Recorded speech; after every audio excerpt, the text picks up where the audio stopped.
ఓం విశ్వాని దేవ సవితర్దురితాని పరాసువ యద్భద్రం తన్న ఆసువ. ఓం శాంతి శాంతి శాంతి. భక్తులారా, బంధువులారా, ఈరోజు మరి నవరాత్రిలో 5వ రోజు. ఈరోజు ఏం బతుకమ్మో నాకు తెలీదు. ఏం బతుకమ్మ ఈరోజు తెలీదా?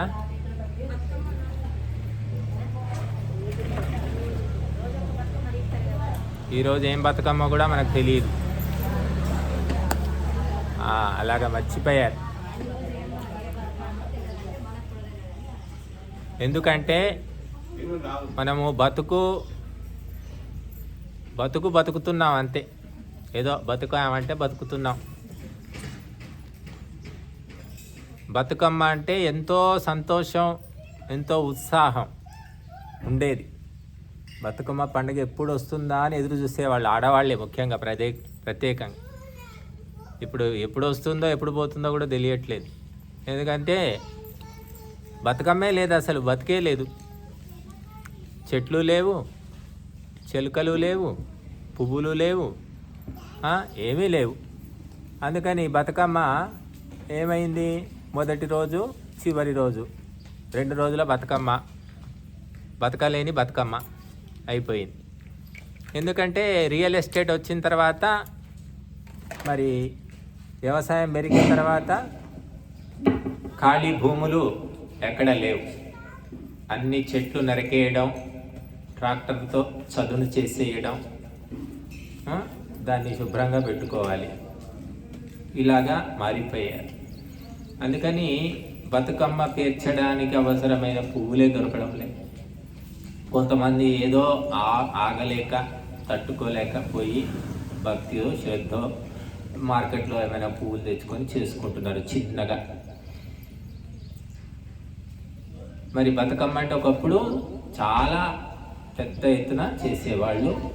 ఎవరికి కష్టం అనిపించకపోయేది, ఇష్టంతో చేసేవాళ్ళు. విపరీతంగా పువ్వులు దొరికిన వాళ్ళకు దొరికినంత పొద్దున్నే వెళ్ళి తెచ్చుకునేవాళ్ళు, ఏ పూట కాపూట. ఆ ముత్యాల పువ్వులు, గునుగు పువ్వులు మాత్రం గడ్డి పువ్వులు కాబట్టి అవి ముందే తెచ్చుకొని రంగులు వేసి పెట్టుకునేవాళ్ళు. మిగతావన్నీ ఎప్పటికప్పుడే. మరి ఆడవాళ్ళు చాలా ఉత్సాహంగా పాల్గొనేవాళ్ళు. మగవాళ్ళేమో ఆ పువ్వులు అవి తేవడము, వస్తువులు సమకూర్చడము చేసేవాళ్ళు. ఇక బ్రతుకమ్మ ఎంత పచ్చగా ఉండిందో, మన జీవితాలు, మన మనసులు కూడా అంత పచ్చగా ఉన్నాయి. ఆలోచించుకోండి మీరు. 30 ఏళ్ల కింద, 40 ఏళ్ల కిందట బతుకమ్మ పీల్చినప్పుడు మన మనసు ఎలా ఉంది, మన కుటుంబం ఎలా ఉంది, మనం ఎలా ఉన్నాం. ఇప్పుడు బతుకమ్మ వెలవెలబోయింది, తెల వారింది. మన బతుకులు కూడా అట్లాగే అయిపోయాయి. ప్రేమ లేదు, ఆప్యాయత లేదు, సంతోషము లేదు, ఏదీ లేదు. ఏదో ఉన్నామంటే ఉన్నాం. నటనాగ్రేసర్లు అయిపోయారు. నటరత్న, నటభూషణ, కళా వాచస్పతి, కళా కోవిదులు అందరూ ఎంతసేపు అంటే కొద్దిసేపు నటిస్తున్నారు. బంధువులు కనబడితే, వదినా బాగున్నావా, మధ్యలో ఎప్పుడొచ్చావు, పెళ్ళిలో పేరటంలో ఒక 10 నిమిషాలు అలాగా ప్రేమ ఉలకపోసుకుంటారు. అది కూడా నటనే, అందరికీ తెలుసు. తర్వాత ఇక పెళ్ళి అయిపోతే అక్షంతల మోహాన కొట్టి వెళ్ళిపోవాలి. ఎందుకంటే సంబంధం లేదు కదా, ఎవరికేం సంబంధం, ఎవరి జీవితం వాళ్ళదే. ఒకప్పుడు సంబంధం ఉండేది, కుటుంబానికి కాదు, మొత్తం ఊరికే సంబంధం ఉండేది. ఒక ఇంట్లో ఏ ప్రోగ్రాం అయినా, ఏ కార్యక్రమం అయినా ఊరంతా వచ్చేవాళ్ళు, బంధువులు కూడా వచ్చేవాళ్ళు, పాత్రలు ఇచ్చేవాళ్ళు. పాత్రలు అంటే ఇప్పుడు టెంట్ హౌజులు లేవమ్మా. అప్పుడు అందరూ వచ్చి పందిరి వేసేవాళ్ళు. అందరూ పాత్రలు, ఒకరింట్లో ఉంటే ఒక పాత్ర, ఒకరింటి నుంచి ఇంకో పాత్ర తెచ్చుకొని వండుకునేవాళ్ళు. వండేవాళ్ళు ఎవరు కాదు, వంటవాళ్ళు ఎవరు లేనప్పుడు అందరూ మనుషులే, బంధువులు, పక్కింటి ఎదురింటి వాళ్ళే వండేవాళ్ళు. అన్నీ కూడా మనుషులే చేసుకునేవాళ్ళు. డబ్బులు ఇచ్చి చేసే వ్యవస్థ లేదు. నేనైతే చూసాను. మరి మీరు కూడా అందరూ చాలామంది చూసి ఉంటారు, ఈ పిల్లలకు తెలియదు కానీ. మరి డబ్బులు లేకుండా ప్రేమతోటి అభిమానంతో వచ్చి అన్ని పనుల్లో పాలు పంచుకున్నప్పుడు మన ఆరోగ్యాలు ఎలా ఉన్నాయి, మనం ఎలా ఉన్నాం, మన జీవితాలు ఎలా ఉన్నాయి, కష్టాలు ఉన్నాయా, ఒత్తిడులు ఉన్నాయా, వేదనలు ఉన్నాయా? ఏమీ లేదు. సంతోషంగా సీతాకోక చిలుకల్లాగా రామచిలుకల్లాగా ఉండేవాళ్ళు అందరూ కూడా. ఏమీ కల్మషం కూడా ఉండేది కాదు, ఉన్నట్టు మాట్లాడుకునేవాళ్ళు. ఇప్పుడు పట్టణంలోనే కొద్దిగా నాటకం ఉండేదని వినేవాళ్ళు. ఇప్పుడు పట్టణం కానీ పల్లెటూళ్ళకు బాగా పైకి, పట్టణం కంటే ఎక్కువ నటిస్తున్నారు పల్లెటూళ్ళలోనే. మరి మాకు ఆశ్చర్యం వేస్తుంది, ఎందుకంటే మేము పట్టణం నుంచి వచ్చాం కాబట్టి. ఏదో ఊహించుకున్నాం ఎప్పుడో, ఏదో ఆ ఊహలన్నీ అబద్ధాలన్నీ తేలిపోతున్నాయి. బట్ ఈ నటన చేయడం వల్ల ఎవరినో మోసం చేయడం లేదు. మనము ఆత్మ ఉన్నతి అనేది ఉండదు, ఆత్మ బాగుపడదు, బూజెక్కిపోతుంది, దుమ్మెక్కిపోతుంది అన్నమాట. ఎందుకు నటించాలి? సరే, అత్యవసరం తప్పనిసరి అన్నప్పుడు నటించడం లేదు, ఎప్పుడూ నటించడమే, ప్రతి క్షణం నటించడమే. భర్తతో భార్య ఎందుకు నటించాలి, భార్యతో భర్త ఎందుకు నటించాలి? అవి కూడా జరుగుతున్నాయి. మరి భర్త రంగు భార్యకు తెలియదా, భార్య రంగు భర్తకు తెలియదు, తెలిసినా కూడా మెయింటెనెన్స్ చేసుకోవడం, కనబడకుండా దాచుకోవడం, ఏవో రకరకాల వ్యవహారాలు అయిపోయాయి. బట్టి బతుకమ్మ ఎంత అందంగా, ఆకర్షణీయంగా, సుందరంగా, సుగంధంగా ఉండేదో అందరూ అలాగే ఉండేవాడు. బతుకమ్మ పోయింది, మన బతుకులు కూడా విలవిలపోతున్నాయి. బతుకమ్మ ఎక్కడి నుంచి పుట్టింది అంటే మన బతుకుల్లోంచే పుట్టింది. బతుకమ్మ గురించి ఎక్కడ ఏ శాస్త్రంలో ఏమీ లేదు. కాకపోతే బతుకమ్మకు మూలము కూడా యజ్ఞమే, బోనాలకు మూలము కూడా యజ్ఞమే. అక్కడ ఈ లంబాడీలు తీజ్ పండగ అని చేస్తారు. కుండలో మట్టి గోధుమ గింజలు వేసి మొలకెత్తిన తర్వాత ఆ కుండలో నెత్తి మీద పెట్టుకొని వాళ్ళు తీజ్ పండగ అని చేస్తారు. దానికి మూలము యజ్ఞమే.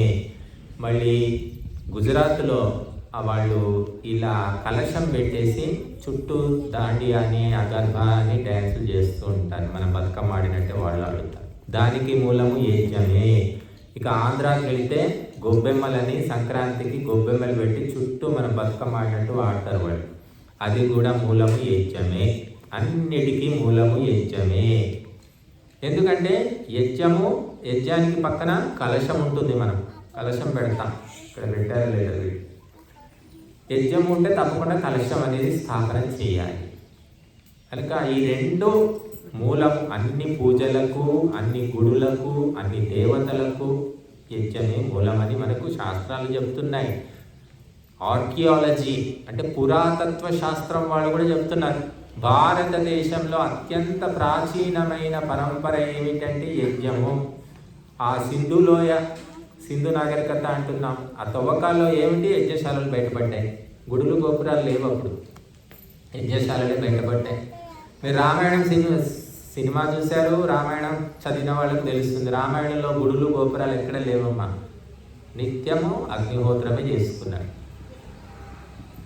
నిత్యాగ్నిహోత్రము రఘువంశ రాజుల యొక్క పరంపర. అలాగే మరి మహర్షులు కూడా నిత్యము వాళ్ళ ఆశ్రమాల్లో అగ్నిహోత్రం చేసుకునేవాడు. రాముడు 14 ఏళ్ల పాటు ఎక్కడికి పోయాడు? అరణ్యంలో ఏం చేశాడు అంటే మహర్షుల యొక్క, మునుల యొక్క ఆశ్రమాలకు పోయి వారిని సేవించి వారి ఉపదేశాలు వింటూ ఉండేవారు. సీతారాములు ఇద్దరు కూడా. అది రామాయణ 13 ఏళ్ళు అదే పనిలో ఉన్నారు వాళ్ళు.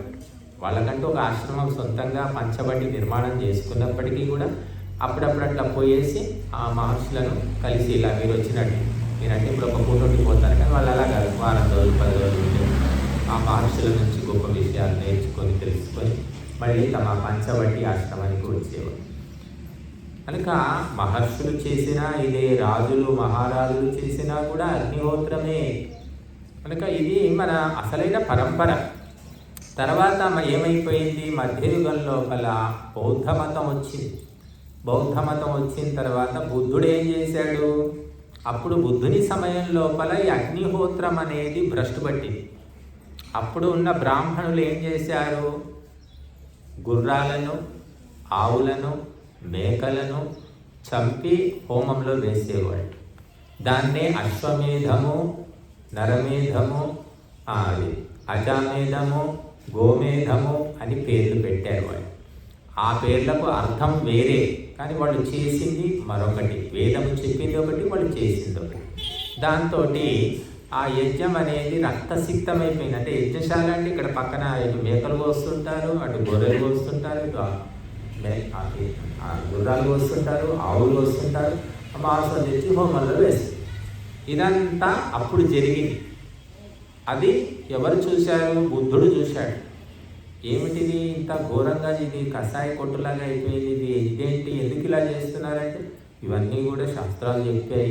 అగ్నిహోత్రంలో పశువులను చంపి ఆవుతిస్తే పుణ్యం వస్తుంది, స్వర్గం వస్తుంది అని వాళ్ళు చెప్పారు. మీకు ఎలా తెలిసింది ఇదంతా? అంటే వేదాల్లో ఉన్నాయి అన్నారు వాళ్ళు. వేదాల్లో ఉన్నాయంటే బ్రాహ్మణులు చెప్తున్నారు కాబట్టి నిజమే అనుకున్నాడు పాపం బుద్ధుడు.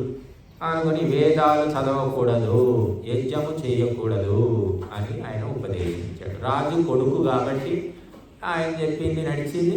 యజ్ఞశాలలు మూతపడ్డాయి, వేదాలను ఎవరు చదవడం మానేశారు. నిజంగా వేదాల్లో ఉందా పశువులను చంపి హోమంలో వేయమని ఉందా లేదా అని ఎవరు కూడా పరిశీలన చెయ్యలేదు. పుకారన్నమాట. గోపి మంచోడు కాదు, డబ్బు తీసుకుంటే వాపస్ ఇయ్యడు, సతాయిస్తాడు, పుకారు. నిజంగా అట్లాంటి వ్యక్తి వెరిఫై చేసుకోలేదు. అలాగా ఒక ప్రచారం అయిపోయింది. ఆ రకంగా యజ్ఞము చేసేవాళ్ళు లేరు, వేదాలు చదివి లోతుగా చదివి నిజమా అబద్ధమా తెలుసుకునేవాళ్ళు లేరు. ఆ రకంగా యజ్ఞ పరంపర ఆగిపోయింది. తర్వాత మళ్ళీ మనకు మహర్షి దయానందుడు 18వ శతాబ్దంలో గుజరాత్ రాష్ట్రంలో ఉద్భవించి ఆయన మహా పండితుడై, బ్రహ్మచారి, సన్యాసి అయి, యోగి అయి సంస్కృత శాస్త్రాలు, వేదశాస్త్రాలన్నీ చదివి ఆ వేద రహస్యాన్ని బయటికి తీసి యజ్ఞం అనేది పవిత్రమైనది, దీంట్లో హింస జరగడానికి వీలే లేదు, వేదాలు చెప్పడం లేదు అని వారు మళ్ళీ తవ్వి తీసి ప్రతి ఒక్కరూ యజ్ఞము చేయవచ్చును అని చెప్పారు. ఆయన సొంత మాటలు కాదు, వేదాల ఆధారంగా చెప్పారు. అప్పుడేమిటి, స్త్రీలు హోమం చేయకూడదు, మగవాళ్ళైతే కూడా మీరు ఏం కులం మీది మీరు చేయొద్దు, మీదేం కులం మీరు చేయొద్దు అని ఇవన్నీ ఉండేవి. కేవలము కొందరు బ్రాహ్మణులు మాత్రమే చేయాలి, మిగతా వాళ్ళు చేయకూడదు. అవన్నీ అబద్ధము అని మహర్షి దయానందుడు ప్రమాణాలతో తెలియజేశాడు. ఉడికే మాటలు చెప్పడం కాదు, వేదాల్లోంచి ప్రమాణం తీసి ఇగో వేద మంత్రాలే చెప్తున్నాయి. అప్పటి నుంచి అంటే 18వ శతాబ్దంలో మహర్షి దయానందుడి ఉపదేశము చేసి ఎన్నో పుస్తకాలు రాసిపెట్టాడు ఆయన. అప్పటి నుంచి యజ్ఞం అందరూ చేస్తున్నారు. ఎవరికి శ్రద్ధ ఉంటుందో వాళ్ళు చేసుకోవచ్చు. బలవంతంగా లాక్కొచ్చేం కూర్చోబెట్టాం, పలానావన్నీ చేస్తానా కూర్చోమ్మా చేయండి, మేము చేయమండి మాకు ఇష్టం లేదు చేయకండి. అట్లా మరి యజ్ఞం యొక్క పరంపర మొదలయ్యింది. ఆ రకంగా అన్ని కులాలు, అన్ని ప్రాంతాలు, స్త్రీలు, పురుషులు ఎవరైనా శ్రద్ధాసక్తులు ఉన్న వాళ్ళు చేస్తున్నారు. ఒక పరంపర మనకు మొదలయ్యింది. కనుక ఈ పరంపర ఎందుకు ఆగిపోయిందంటే యజ్ఞము లోపల హింస జరగడం వల్ల ఆగిపోయింది. అంటే రాజు కొడుకు కాబట్టి ఆయన ఇష్టపడలేదు, ఆగిపోయింది. రాజుకి ఇష్టం లేకుంటే ఆగిపోద్దాం. బట్ రాజు తలుచుకుంటే ఇప్పుడు కూడా జరుగుతుంది. రాజు అంటే మంత్రి అంటున్నాం, ఇప్పుడు ముఖ్యమంత్రి అంటున్నాం, ప్రధానమంత్రి అనుకుంటున్నాం. వాళ్ళు అనుకుంటే ఏదైనా జరిగిపోతుంది. ఎవరి ఇళ్ళైనా కూలగొట్టేస్తారు, ఏ ఫ్యాక్టరీ అయినా కూలగొట్టేస్తారు, ఏ కులమైనా ఆక్రమించుకుంటారు. ప్రభుత్వం తలుచుకుంటే ఇది మాకు అవసరం, ఇక్కడ మేము రోడ్డు వేస్తున్నాం, మీ పొలాలన్నీ మేము తీసుకుంటున్నామంటే మనం నెత్తినోరు కొట్టుకున్నా ఏం లాభం లేదు. అప్పుడైనా అంతే, ఇప్పుడైనా అంతే. ఇప్పుడేమో ప్రజాస్వామ్యం అంటున్నాం, ఈ ముసుగులో జరుగుతుంది. అప్పుడేమో రాజరికం ముసుగులో జరిగింది. ఏది జరిగినా సచ్చేది, ఇబ్బంది పడేది పేదవాడే. అప్పుడైనా ఇప్పుడైనా ధనవంతుల జోలికి ఎవరు పోరు, బంజారా హిల్స్, జూబ్లీ హిల్స్ జోలికి ఎవరు పోరు. ఎక్కడికి పోయినా కూడా గుడిసెలే కూలిపోతాయి, పెంకుటిళ్ళే కూలిపోతాయి. ఆ రకంగా బుద్ధుని కాలంలో ఆగిపోయిన యజ్ఞము మహర్షి దయానందుని వల్ల మన చేతికి వచ్చిందన్నమాట. కాబట్టి ఈ యజ్ఞములో హింస జరగదు, జరగడానికి వీలు లేదు.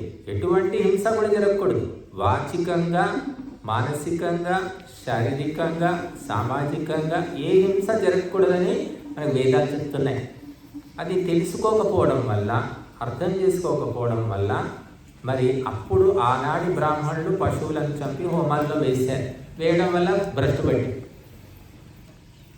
అందుకే యజ్ఞానికి ఒక పేరుంది. చాలా పేర్లు ఉంటాయి యజ్ఞానికి. అందులో ఒక పేరు ఏమిటి అంటే అధ్వరము అంటారు. యజ్ఞానికి ఒక పేరు అధ్వరము. అధ్వరము అంటే ధ్వరతీతి హింసాకర్మ తత్ప్రతిషేధో అధ్వర అని చెప్పారు. ధ్వరము అంటే హింస, అధ్వరము అంటే అహింస. యజ్ఞాని ఒక పేరే అహింస అని పేరు దానికి. అహింస అనే పేరున్నాక హింస ఎలా చేస్తావు నువ్వు? కాబట్టి ఇవన్నీ కేవలము చదవకపోవడం వల్ల, లోతుగా తెలుసుకోకపోవడం వల్ల జరిగినటువంటి దుశ్చర్యలు, దురాచారాలు అన్నమాట. కాబట్టి ఇప్పటికీ కూడా చాలామంది మూర్ఖులు ఉన్నారు. ఎప్పుడూ ఉంటారు వాళ్ళు. అప్పుడు ఉన్నారు, ఇప్పుడు లేరని చెప్పడానికి వీలేదు. మేము కూడా చూసాం. ఇప్పటికి కూడా యజ్ఞము పేరుతో పశువులను చంపి వేసేవాళ్ళని మేము చూసాం. కాబట్టి జరుగుతూ ఉంది. ఎందుకంటే వాళ్ళ మూర్ఖత్వానికి సమర్థించుకుంటారు వాళ్ళు. కాబట్టి మహర్షి దయానందుడు చెప్పినది ఏమిటి అంటే సుగంధ పదార్థాలు, ఔషధులు, వనస్పతులు, నవధాన్యాలు, పరమాన్నము, లడ్డూలు, భక్ష్యాలు, మధుర పదార్థాలు, రోగనాశకాలు, ఇటువంటివన్నీ కూడా హోమంలో వేయాలి. దానివల్ల వాయుశుద్ధి, జలశుద్ధి, ప్రాణశుద్ధి, జీవన శుద్ధి జరుగుతుంది. ఈ లోకమే స్వర్గంగా మారిపోతుంది అని చెప్పారు. కాబట్టి మనం ఇక్కడ అన్ని సుగంధ పదార్థాలు వాటితోటి పవిత్రంగా ఇక్కడ కార్యక్రమం చేసుకుంటున్నాం. కాబట్టి దీనికి ఇంత కథ ఉందన్నమాట. ఈరోజు మీరు వచ్చి ఇక్కడ కూర్చున్నారంటే యజ్ఞకుండము ఇలా గాలికి జరగలేదు. ఇది ఒక సంస్కరణ, రిఫార్మేషన్. మహర్షి దయానందుడు వచ్చి చెప్పాడు. ఆ చెప్పనంత వరకు కూడా యజ్ఞం అంటే ఏదో ఎవరో వాళ్ళు ఏదో చేసుకుంటారు, మనకి సంబంధం అన్నట్టు. కానీ దాన్ని యూనివర్సల్, సార్వజనీనంగా చేసిన వాడు మహర్షి దయానందుడు. కాబట్టి అటువంటి మహాపురుషులు ఎంతోమంది మన దేశంలో పుట్టారు, ఎన్నో చెప్పారు. మేమేమో కొత్తగా చెప్పట్లేదు, ఇవన్నీ మేమే కనుక్కొని చెప్పట్లేదు. అందరికీ పూర్వము మహాపురుషులు చెప్పినవే. ఆ మహాపురుషుల పేరు కూడా ఎవరికి తెలియదు. అదే మన ముత్తాత పేరే మనకు తెలియదు. ఎంతమంది ముత్తాతను చూశారు ఇక్కడ? కనీసం తాతను చూసిన వాళ్ళైనా ఉన్నారా? తాతను కూడా చూడడం కష్టమే. ఎందుకంటే 50 ఏళ్ళు వచ్చేసరికి 10 మంది చచ్చిపోతున్నాడు. ఇక ఎక్కడ చూస్తున్నారు? కనుక రాముని రాజ్యంలో, రామరాజ్యంలో ముత్తాతను కూడా చూసేవాళ్ళట. అంటే 3 తరాలు కూడా బతికి ఉండేవాళ్ళు. ఇప్పుడు 2 తరాలు కాదు, 1 తరం ఉంటేనే. తండ్రిని చూడని వాళ్ళే 3 మంది ఉన్నారు. తండ్రిని, ఎందుకంటే వాడు ఏదో తాగి ఎక్కడో గుండె నొప్పి వచ్చి వాడు చచ్చిపోతున్నాడు చిన్న వయసులోనే. లేకపోతే ఏదో ఒక ప్రమాదంలో చచ్చిపోతారు, ఏదో ఒక ఉపద్రవంలో చచ్చిపోతున్నారు. ఈ రకంగా తండ్రిని చూడని వాళ్ళు కూడా 3 మంది ఉన్నారు. తాత సంగతి ఎక్కడ, ముత్తాత సంగతి ఎక్కడ? మళ్ళీ చెప్పారు, రామరాజ్యంలోనట విధవలు లేరట. అందరూ సౌభాగ్యవంతులే. భర్త నిండు 100 ఏళ్ళు బతికేదట. బతికేదంటే బతికించుకునేది, భార్య కాల్చుకు తినేది కాదు. మరి భార్యను కాల్చుకు తింటే భర్తలు ఏం చేస్తారు? చావక తొందరగా హార్ట్ అటాక్ వచ్చి పోతారు. కనుక ఆ రకంగా ఒకప్పుడు స్త్రీలందరూ కూడా ఏం కావాలమ్మా నీకు కోరిక, నీకు ఏం కావాలి అంటే 2 కోరికలు కోరేవాళ్ళట. పాటలో కూడా చెప్పారు, ఆడది కోరుకునే వరాలు 2 చల్లని సంసారం చక్కని సంతానం. ఈ పాట చిన్నప్పుడు వినేవాడు. పాట బాగుంది, ఏదో రాగయుక్తంగా ఉంది, నచ్చేది. కానీ అర్థం ఏంటో మాకు తెలిసేది కాదు, ఇప్పుడు తెలుస్తుంది. మరి అప్పుడు ఆడవాళ్ళు ఏం కోరుకునేవాళ్ళు అంటే చల్లని సంసారం కావాలి, చక్కని సంతానం. ఇప్పుడు ఆ 2 తప్ప ఇంకన్నీ కోరుకుంటున్నారు. ఎన్నో కోరికలు, రకరకాల కోరికలు. నువ్వేమైనా చేసుకో, నాకు తెలియదు. పట్టుచీర చేస్తావా లేదా? మొన్ననే తెచ్చాం కదనే ఏదో అన్నాము అంటే అది అప్పుడేనండి, అప్పటి లెక్క అప్పుడే, ఇప్పుడు కూడా తీసుకురండి, మళ్ళీ తీసుకురండి, పెద్ద పండుగ అని. అంటే వీలవుతుందా కాదా, ఆయన శక్తి ఎంత, ఆయన ఉద్యోగం ఎంత, ఎవరు ఆలోచించట్లేదు. అప్పు చేయి, ఏమన్నా చేసుకో, నాకు తెచ్చిపెట్టు అని ఇటువంటి ఒత్తిళ్ళు ఎక్కువైపోతున్నాయి. కాబట్టి మరి చల్లని సంసారం చక్కని సంతానం కావాలంటే అది మామూలు విషయం కాదు. చాలా గొప్ప ఓపిక కావాలి, తపస్సు కావాలి.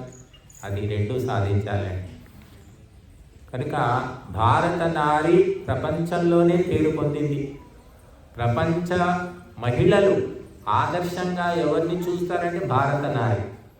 ఇప్పటికి కూడా మన దేశంలో 95% పెళ్ళిళ్ళు కొనసాగుతున్నాయి. 5% విడాకులు తీసుకుంటున్నాయి. మిగిలిన 95% పెళ్ళిళ్ళు చేసుకుంటే అవి నడుస్తూనే ఉన్నాయి. కుంటుతునో పాకుతునో ఎలాగో అలా నడుస్తున్నాయి, విడాకులు లేకుండా. ఒక 5% విడాకులు ఉన్నాయి. ఎందుకు? ప్రపంచంలో ఎక్కడా లేదు అలాగా. ప్రపంచంలో 90% విడాకులే, 10% ఏదో ఉంటారు విదేశాలు. కాబట్టి ఎందుకు? కారణం ఏంటంటే పొద్దున్నేస్తే మనం ఎవరిని తలుచుకుంటున్నాం?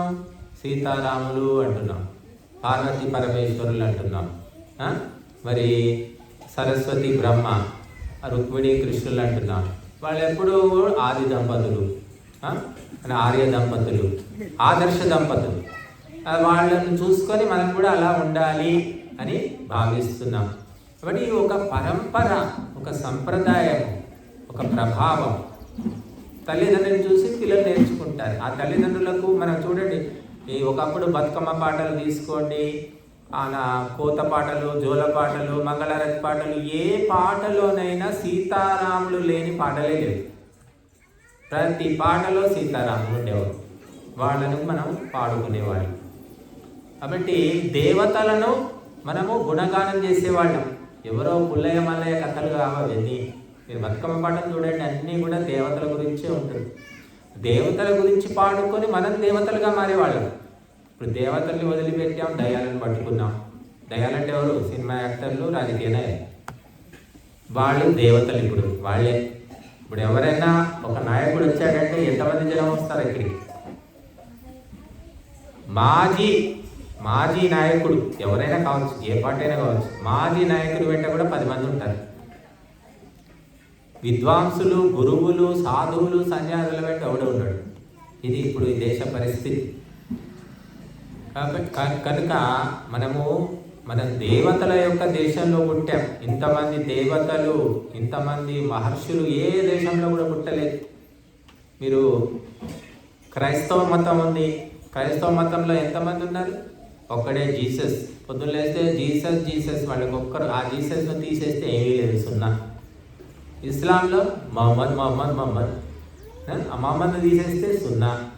బౌద్ధ మతంలో బుద్ధుడు తీసేస్తే సున్నా. మరి మన ధర్మంలో దేన్ని తీసేస్తే సున్నా అయిపోతుంది? చెప్పండి. రామాయణం తీసేద్దాం, రాముడిని పక్కన పెడితే అయిపోయిందా? సున్నా అవుతుందా? కృష్ణుడు ఉన్నాడు, కృష్ణుడిని పక్కన పెట్టండి, శివుడు వస్తాడు. శివుడిని పక్కన పెట్టండి, బ్రహ్మ కాకుంటే పోతులూరి వీర బ్రహ్మ. ఇంకెంతమంది దేవతలు? ఊరుకో దేవత ఉన్నారు మనకు, అంతు లేదన్నమాట. వాళ్ళు కేవలం ఒకటే పట్టుకుని కూర్చున్నారు. వాళ్ళు అంతే దిక్కు. జీసస్ ఉపదేశాలు అది బైబిల్ అంటున్నారు, మహమ్మద్ ఉపదేశాలు ఖురాన్ అంటున్నారు. మనం రామాయణం చదవకపోయినా, భగవద్గీత చదవకపోయినా, వేదాలు చదవకపోయినా ఎవరికి నష్టం లేదు. ఎందుకు? ఒక్క గాయత్రి మంత్రం చదువు. ఒక్క గాయత్రి మంత్రంలో అన్ని వేదాలు ఉన్నాయి. సరే, గాయత్రి మంత్రం కూడా నోరు తిరగదండి, మాకు రాదు. ఓంకారం స్మరించుకో చాలని చెప్పారు. ఓంకారంలోనే సమస్త శాస్త్రాలు, దేవతలు, తీర్థాలు అన్నీ ఉన్నాయి. ఆ రకంగా సూక్ష్మంగా చెప్పారు మనకన్నీ. ఒక్క ఓంకారము, మూగవాడు కూడా పలకగలిగే శబ్దము ఓంకారము. అంట మగవాడు ఓం అంటాడు, ఇక వేరే ఏదైనా లేదు. అటువంటి పరిపూర్ణమైనటువంటి ధర్మము మనది. ఇది చెప్పేవాళ్ళు లేక, తెలియక చాలామంది ఇతర మతాల్లోకి వెళ్ళిపోతున్నారు. మీరు అందరూ చరిత్ర చదవండి. క్రైస్తవులు మొట్టమొదలు ఈ దేశానికి, అంటే క్రైస్తవులు అంటే ఇంగ్లీష్ వాళ్ళు, డచ్ వాళ్ళు, ఫ్రెంచ్ వాళ్ళు, పోర్చుగీస్ వాళ్ళు, ఈ యూరోపియన్స్, వీళ్ళందరినీ క్రైస్తవులే. వాళ్ళంతా క్రైస్తవులు. వాళ్ళు మన దేశానికి ఎందుకోసం వచ్చారు? చరిత్ర చదవండి. వ్యాపారం చేసుకుంటాం బాబు, ఏదో ఒక బండి పెట్టుకుంటామండి, పాన్ షాప్ పెట్టుకుంటాం, కొంచెం మాకు అనుమతి ఇవ్వండి దయచేసి అని మన దేశానికి వచ్చారు. మన రాజులో కాళ్ళ వెళ్ళబడి బతిలాడుకున్నారు. చదవండి. మన రాజులు లక్షలు, కోట్లు, వజ్రాలు, వైడూర్యాలతో తులతూగుతున్నారు. వాళ్ళు మీకు తెలుసో లేదో, గోల్కొండ హైదరాబాద్లో ఉంది కదా, ఎంతమంది చూశారు? ఆ గోల్కొండ వీధుల లోపల రత్నాలు, వజ్రాలు ఇట్లా రాశులు పోసి అమ్మేవాళ్ళు. మనం కూరగాయలు అమ్ముకున్నాడు, ఇట్లా రాశులు పోస్తే ఎత్తుకుపోయేటోడు ఎవడు లేడు, దొంగ లేడు, అక్కడ సెక్యూరిటీ గార్డు లేడు, సీసీ కెమెరాలు లేవు, ఎవరికి భయం లేకుండా నిర్భయంగా కుప్పలు పోసి అమ్ముకునేవాళ్ళు ముత్యాలు, రత్నాలు, వజ్రాలు. ఇది మనం చెప్తున్న మాటలు కాదమ్మా. విదేశాల నుంచి విదేశీ యాత్రికులు వచ్చి ఇదంతా చూసి ఆశ్చర్యపోయి వాళ్ళ డైరీలో రాసి పెట్టుకున్నారు. అమ్మో, భారతదేశమా విచిత్రంగా ఉంది. ఎందుకంటే వాళ్ళ దేశాల్లో తిండికే గతి లేదు. ఇక్కడ వజ్రాలు, రత్నాలు ఇట్లా రాసులు పోసి అమ్ముతుంటే ఎవరు దొంగలు లేదు, ఎత్తుకుపోయేవాళ్ళు లేదు, భయం లేదు. ఇదేం దేశం అబ్బా, విచిత్రమైన దేశం అని రాసి పెట్టుకున్నారు వాళ్ళు. అటువంటి దేశంలో మనం పుట్టాం. మనం పుట్టినాటికి ఆ దొంగలు అంతా దోచుకుపోయాయి. అలా బతిమిలాడుకొని ఇక్కడ వాళ్ళు వ్యాపారాలు చేసుకున్నారు. క్రైస్తవులు అంటే ఆంగ్లేయులు. తర్వాత ఏం చేశారు? మెల్లిమెల్లిగా మొత్తం ఆక్రమించుకున్నారు. అప్పట్లోనే మన వాళ్ళు, మేము అయ్యా సండే వస్తే మేము ప్రార్థన చేసుకుంటాం, మాకు చర్చి కట్టియండి మహారాజా అని బతిలాడుకుంటే, కట్టుకోండి, అదో 5 ఎకరం పొలం తీసుకోండి, చర్చి కట్టుకోండి, మేము మసీదు కట్టుకోండి. ఇట్లా ఎవరికి పడితే వాళ్ళకు ఫ్రీగా ఇచ్చేస్తారు. ఎందుకంటే బాగా డబ్బు ఉన్నప్పుడు ఏం చేస్తాం, నెత్తి మీద పోసుకుంటాం. విపరీతమైన సమృద్ధి ఉండేది. అందుకని ఎవరికి పడితే వాళ్ళకి దానాలు, ధర్మాలు అన్నీ చేస్తే ఏమంటారు కదా, ఇంట్లోకి వచ్చిన తర్వాత మరి చివరికి చుట్టమే వచ్చి దయ్యమే పట్టుకున్నాడట. అలాగా తయారైపోయాడు. కాబట్టి ఇది ఎంత చరిత్ర చెప్తున్నటువంటి విషయాలు. కనుక అటువంటి రత్నగర్భ లాంటి, అన్నపూర్ణ లాంటి దేశంలో మనం పుట్టాం. ఇది అన్నపూర్ణ. అన్నము అమ్ముకునే సంప్రదాయం మనకు లేదు. వండి పెట్టడమే, తిను. కానీ ఈనాడు హోటల్స్ వచ్చేసాయి, రెస్టారెంట్లు వచ్చేసాయి. అన్నాన్ని అమ్ముకుంటే పాపం అనేవాడు. ఇప్పుడు అదే పుణ్యం అయిపోయింది. సరే, పోయినాయి, డబ్బులు పోయినాయి, రుచిగానన్నా పద్ధతిగా చేస్తాడంటే అది కూడా లేదు. సున్నం నీళ్ళు కలిపి ఉడకబెడుతున్నారు, సోడాలు వేస్తున్నారు, ఏమేమో చేస్తున్నారు వాళ్ళు వ్యాపారం కోసం. కాబట్టి ఎంతో గొప్ప దేశంలో పుట్టామనేది తెలియదు చాలామందికి. పుట్టామనుకుంటున్నారు. అన్నపూర్ణ మరి ఎప్పుడు కూడా అన్నదానం జరుగుతూనే ఉండేది. కాబట్టి ఇప్పటికీ కూడా మనం ఏదైనా అయితే అన్నదానం చేస్తాం. అన్నం పెట్టడానికి ఎవరు కూడా వెనకాడరు చాలా మటుకు. ఎందుకంటే సమృద్ధి. కానీ మన చరిత్ర మర్చిపోవడం వల్ల ఈనాడు దరిద్రులుగా, వికారులుగా, రోగిష్ఠులుగా మారిపోయాం మనం. ఎంతమందికి తెలుసు మన చరిత్ర? ఎవరికి తెలియదు. ఏదో క్లాసులో పాఠం చెప్పింది వింటున్నారు, వస్తున్నారు. ఆ స్కూల్కి పోని వాళ్ళకి అది కూడా తెలియదు. ఆ క్లాసుల్లో చెప్పేది ఏమిటి అంటే ఎంగిలి చరిత్ర, దొంగ చరిత్ర, నకిలీ చరిత్ర. నిజమైన చరిత్ర చెప్పట్లేదు. మీ పిల్లలకు పాఠాల్లో రాముడి గురించి ఉందా, హనుమంతుడి గురించి ఉందా, కృష్ణుడి గురించి ఉందా, శివాజీ గురించి ఉంది? ఏమీ లేదు. ఎవరో పనికి మాలిన వాళ్ళ గురించి ఉంటుంది. అందువల్ల ఎలా పనికి మాలిన వాళ్ళ గురించి చదువుకుంటే మనము కూడా పనికి మాలిన వాళ్ళం అవుతాం. అయ్యారు కదా, పిల్లలంతా పనికి మాలిన వాళ్ళే అయ్యారు. ఒకరికి తల్లి అంటే భక్తి లేదు, తండ్రి అంటే భయం లేదు, గురువు అంటే ఆదరం లేదు, గౌరవం లేదు. బంధువులు వస్తే ఎవరు పలకరించే దిక్కు లేదు. ఇంటికి బంధువులు వస్తే లోపల పోయి కూర్చుంటారు పిల్లలు. మేము చాలా ఇళ్లలో చూస్తున్నాం. తల్లిదండ్రులు లేకపోతే వాడు పోయి మనం పోతాం, కుర్చీలో కూర్చుంటాం. ఆ నాన్న బయటికి వెళ్ళాడు, వస్తాడంటే వాడు పోయి లోపల కూర్చుంటాడు. ఇది నేర్పుతున్నది చదువులు.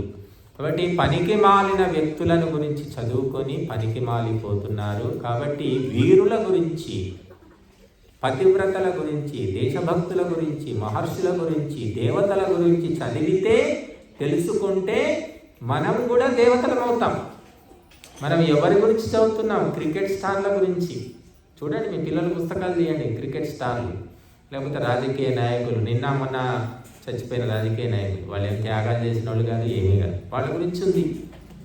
పూర్తిగా ఫ్యామిలీ బలిదానం అయిపోయిన వాళ్ళు ఉన్నారు, వాళ్ళ గురించి ఏమీ లేదు.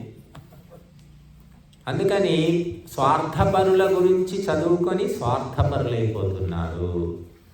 కాబట్టి మనము మహాత్ముల యొక్క, మహాపురుషుల యొక్క చరిత్ర తెలుసుకోవాలి, వారి గురించి స్మరించుకోవాలి. మరి బతుకమ్మ పాటలు, జోల పాటలు, అప్పగింత పాటలు, ఏ పాటలోనైనా మంచి భావనలు ఉన్నాయి. మీరు చూడండి, వినండి. మీరు నెట్లో కొడితే వస్తాయి ఏ పాటలు అంటే ఆ పాటలు వస్తాయి. ఆ పాటల్లో ఏం చెప్పారు వాళ్ళు? మందిని ముంచమని చెప్పారా? ఒకరిని దోసుకోమని చెప్పారా? ఎట్లాగో అట్లా బతికేయమని చెప్పారా? వీరుల గురించి, త్యాగధనుల గురించి, పతివ్రతల గురించి చెప్పారు. చిన్నప్పుడు నేను రేడియోలో వింటుండేవాళ్ళం ఈ బతుకమ్మ పాటలు. కొన్ని సినిమాల్లో కూడా పెట్టారు. చాలా మధురంగా, చాలా సంతోషంగా, చాలా గొప్ప భావనలు ఉండేవి అటువంటి ఆ పాటలు. ఇప్పుడు అసలు పాడే శక్తి లేదు, పాడే వ్యక్తులు కూడా కనిపించట్లేదు. రికార్డు పెట్టేసి చప్పట్లు కొడుతున్నారు, దానికి కూడా ఓపిక లేదు. ఇంకొన్ని రోజులు వచ్చి చప్పట్లు కొట్టే యంత్రం కూడా ఒకటి పెడతారేమో. రికార్డు మోగుతుంది, ఆ యంత్రం రోబోట్ చప్పట్లు కొట్టుకుంటే అది తిరుగుతూ ఉంటుంది. అట్లా ఎందుకంటే శ్రద్ధాసక్తులు నశించిపోయాయి. ఈ చదువు చదివితే ఇంతే, ఇంకా ఉన్న శ్రద్ధ కూడా పోతుంది మనకు. ఇంకా చదువు రాని వాళ్ళు కాస్త సంప్రదాయంగా ఒక పద్ధతిగా కనబడుతున్నారు. మీరు చూడండి, MBA, MCA ఇవన్నీ చదివిన అమ్మాయిలు ఎలా ఉన్నారు? మిడ్డీలు, చెడ్డీలు, ఇంకేమేమో పనికి మాలిన డ్రెస్సులు వేసుకొని తిరుగుతున్నారు. వాళ్ళు తల్లిదండ్రులు కూడా నోరు మూసుకుంటున్నారు, ఏం చెప్పలేకపోతున్నారు. వాళ్ళు చెప్పితే వాళ్ళు ఎగబడుతున్నారు, లేదా ఇల్లు వదిలి పారిపోతారు. ఏదో చేస్తారు, అఘాయిత్యం అని భయం. కాబట్టి ఏమన్నా వేసుకొచ్చావు అని వదిలేస్తున్నారు. ఈ ఊళ్ళో కూడా చూస్తాం మేము కొంతమంది. ఇక ఎందుకంటే హైదరాబాద్ గాలి ఈ ఊరికి బాగున్నట్టుంది, ఎక్కువ లక్షణాలు హైదరాబాద్ కంటే ఎక్కువ ఉన్నాయి. బట్ ఇదన్నిటికీ కారణం ఏంటంటే సంస్కారం లేదు, సభ్యత తెలియదు, సంప్రదాయం తెలియదు, చదువుల్లోనే లేదు. చదువులో లేనప్పుడు ఎక్కడి నుంచి వస్తుంది? ఒక పిల్లవాడు పొద్దున 9ంటికి స్కూల్ అయితే 8ంటికి బయలుదేరుతాడు, తయారవుతాడు. సాయంత్రం 5ంటికి 6ంటికి వచ్చి మళ్ళీ ట్యూషన్ అయితే 9, 8 దాకా అవుతుంది. అంటే ఒక దినము లోపల ఎక్కువ గంటలు అక్కడ స్కూల్లోనే గడుపుతాడు వాడు. అప్పుడు ఎవరి ప్రభావం పడుతుంది? స్కూల్ ప్రభావం పడుతుందా, తల్లిదండ్రుల ప్రభావం పడుతుందా? చెప్పండి మీరు. తల్లిదండ్రులతో ఉండే సమయం చాలా తక్కువ. సెలవుల్లో వస్తున్నారు, సెలవుల్లో వస్తే కూడా వాడు ఏదో కొద్దిసేపు ఉంటాడు అంతే తప్ప పెద్దగా ప్రభావం ఉండదు. హాస్టల్స్లో వేస్తున్నారు, ఇక హాస్టల్ ప్రభావం ఒకటి, స్కూల్ ప్రభావం ఒకటి. వాడు కోతిపోయి కొండ ముచ్చిపోయి చింపాంజీలాగా తయారయ్యాడు. తల్లిదండ్రులు ఆశ్చర్యపోతున్నారు, ఏంటి వీడు పెద్ద హాస్టల్ అంటున్నారు, శ్రీ చైతన్య నారాయణ చేపిస్తే వీడు ఇక పొద్దులేస్తే నారాయణ నారాయణ అని అనుకోవాలి, ఇట్లా తయారయ్యేటి అనుకుంటున్నారు. మరి అలాగే తయారవుతారు. డబ్బులతోటి మనుషులు కారమ్మా, మనుషులు తయారు కాదు. సంస్కారము, గురువుల ఉపదేశముతోటి, గురువుల ప్రవర్తనతోటి తమ ప్రవర్తనను దిద్దుకుంటారు. గురువులే సరిగ్గా లేదు, ఇంకా వాళ్ళు ఏం దిద్దుకుంటారు? పేపర్ తిరిగేస్తే కీచక ఉపాధ్యాయులు, లైంగిక వేధింపులు, టీచర్లమే, ఎవరిదో కాదు. ఇంత దిగజారిపోయింది మన దేశంలో. కొన్ని బుద్ధిమంతులు మంచివాళ్ళు ఎవరో టీచర్లు ఉంటే వాళ్ళని బతకనిస్తున్నారు అంటే వాళ్ళని బతకనివ్వట్లేదు. మిగతా స్టాఫ్ ఉంటారు కదా, మిగతా టీచర్లు, మేము పాఠం చెప్పకుండా నువ్వెందుకు చెప్తున్నావు, చక్కగా మేమందరం సెలవు పెడితే నువ్వెందుకు వస్తున్నావు, నువ్వెందుకు సిన్సియర్గా ఉన్నావు అని వాడే సాధిస్తున్నారు. ఈ రకంగా ఒక దుర్వ్యవస్థలో మనం జీవిస్తున్నాం. కాబట్టి దీన్ని ఇలా చెడిపోయిన దానికి కారణం ఎవరు? దీన్ని బాగు చేయవలసింది ఎవరు? అంటే మనుషులే చెడగొట్టుకున్నారు, మనుషులే బాగు చేసుకోవాలి. కాబట్టి రాజకీయంగా మనము ఈ విషయాలన్నీ కూడా రాజకీయ నాయకుల దృష్టికి పోవాలి, అధికారుల దృష్టికి పోవాలి. పోతే మార్పు వస్తుంది. పోవాలంటే ప్రజలు ఉద్యమించాలి. ఎక్కడ ఉద్యమిస్తారు? ఉద్యమించేటంటే లేదు, ఇల్లు దాటి బయటికి వచ్చేదే కష్టం. ఎప్పుడు పోయి ఇంట్లో పడదామా అన్నట్టు ఉంటుంది. ఒకప్పుడు ఆశ్రమాల్లో మఠాలు పీఠాలు వస్తే పొద్దున వస్తే రాత్రి వరకు వారం రోజుల తరబడి కూడా ఉండేవాడు. ఇప్పుడు ఏం లేదు, గంట సేపు అయినా టైం పోదాం పోదాం పోదాం. ఏముందో మాకు అర్థం కాదు. ఇంట్లో అంత బంగారం, అంత స్వర్గం ఏముందో మరి. అట్లాగా ఇంటికి పోవాలి అనేది ఒక రకమైన అలవాటులాగా మారిపోయింది. కనుక గృహ ఖైదీలు, గృహబందీలాగా మనుషులు మారిపోయాయి. కాబట్టి మనము ఎంత విస్తృతంగా బయటికి వచ్చి సత్సంగంలో పాల్గొంటామో, గురువుల బోధనలు వింటామో అప్పుడు మన బుద్ధిశుద్ధి అవుతుంది. అప్పటిదాకా ఈ బూజు అనేది, దుమ్ము అనేది అలాగే పేరుకొని పోతుంది. ఆ దుమ్ము బూజు నుంచి దుర్వాసన వస్తుంది. కాబట్టి సుగంధం రావాలి అంటే సదుపదేశాలు వినాలి.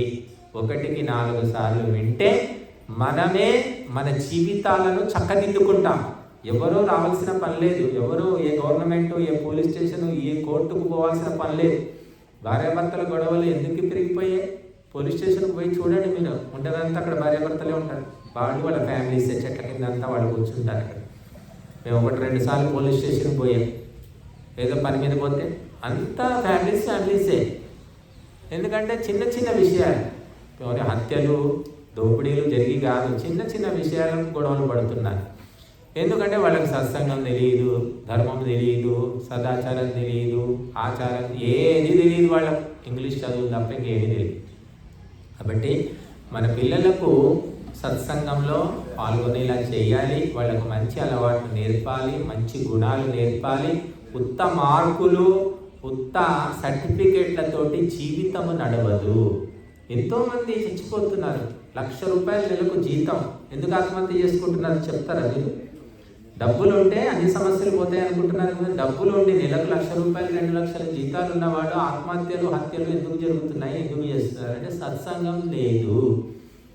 ప్రెషర్స్, ఒత్తిడులు తట్టుకోలేకపోతున్నారు. తట్టుకోవాలి అంటే నువ్వు మంత్రమో, పద్యమో, శ్లోకమో, పాటనో, ఉపదేశమో ఏదైనా విన్నావా, నేర్చుకున్నావా ఉంటే కదా నేను రక్షించేది. కాబట్టి అందరూ కూడా ఈ కార్యక్రమంలో విశేషంగా పాల్గొని విశేష లాభాన్ని పొందుతారని, ఈ నవరాత్రులు మనకు చక్కటి జ్ఞానోపదేశాన్ని కలిగించాలని కోరుకుంటున్నాను. ఎందుకంటే ఈ పుస్తకాల్లో బోలెడు ఉంది, కానీ ఆ పుస్తకాల్లో ఉన్నది నెత్తికి ఎక్కాలి అంటే చదవాలి, లేదా చదివిన వాళ్ళు చెప్తే వినాలి. చదవడం అంటే ఎవరికి చేత కాదు, పుస్తకం పట్టుకుంటే నిద్ర వస్తుంది. కాబట్టి మనము తక్షణ శక్తి, తక్షణ జ్ఞానము రావాలంటే వినడం కంటే మించింది లేదు. కాబట్టి విని బుద్ధి శుద్ధి చేసుకొని మన జీవితాలను చక్కదిద్దుకోవాలి. కొన్ని పాయింట్స్ గుర్తు పెట్టుకోవాలి. అమ్మాయిని అత్తగారింటికి పంపే ముందు అంపకాలు అని చేసేవాడు. అంపకాల పాటలని కూడా ఉన్నాయి. ఆ పాటల్లో ఏముంటుందంటే అత్తగారింట్లో ఎట్లా ఉండాలి, ఏమిటి అన్ని పాటల రూపంలో చెప్పేవాళ్ళు ఒకప్పుడు. ఆ పాటలు పోయాయి, అంపకాలు పోయాయి. అత్తగారింటికి పోతే ఏం చేయాలో కూడా తెలియక మరి రకరకాల అవస్థలు పడుతున్నారు. తొందరగా ఇంటికి మళ్ళీ పుట్టింటికి వాపసు వస్తున్నారు. కాబట్టి మన సంప్రదాయాలు, మన ఆచారాలు అందరూ రామాయణం, భారతం, వేదాలు చదవకపోయినా మనము పాడుకునే పాటల్లో ఎన్నో గొప్ప విషయాలు ఉండేవి. అటువంటి పాటలు కూడా ఈనాడు రాకుండా పోయాయి. కనీసం మంగళారతి పాట ఎంతమందికి వస్తుంది చెప్పండి? ఎవరికి రాదు. ఎందుకు రాదంటే నేర్చుకోవాలనుకోవట్లేదు కాబట్టి రాదు. నేర్చుకోవాలనుకుంటే సినిమా పాటలన్నీ వస్తున్నాయి, మరి నోటికి చెప్పేస్తున్నారు. చాలామంది సినిమా పాటలు పెట్టుకుని డ్యాన్సులు చేసి వీడియోలు చేసి పెడుతున్నారు. ఆడవాళ్ళు అంటే ఒక పెళ్ళైన అమ్మాయిలే, పెళ్లి కాని వాళ్ళు కాదు, తల్లి కొడుకు డ్యాన్సులు చేసి వీడియోలు పెడుతున్నారు. ఇక అంత బుద్ధిహీనులు అయిపోయారనమాట. కాబట్టి మంచి అనేది లేనప్పుడు చెడు అనేది వస్తుంది. కాబట్టి మంచిని మనం పెంచుకున్నప్పుడు చెడు రావడానికి అవకాశం ఉండదు. కాబట్టి మంచి చెడులు వివేచన చేసుకొని మంచిని పెంపొందించుకోవడానికి మనం ప్రయత్నం చేయాలి.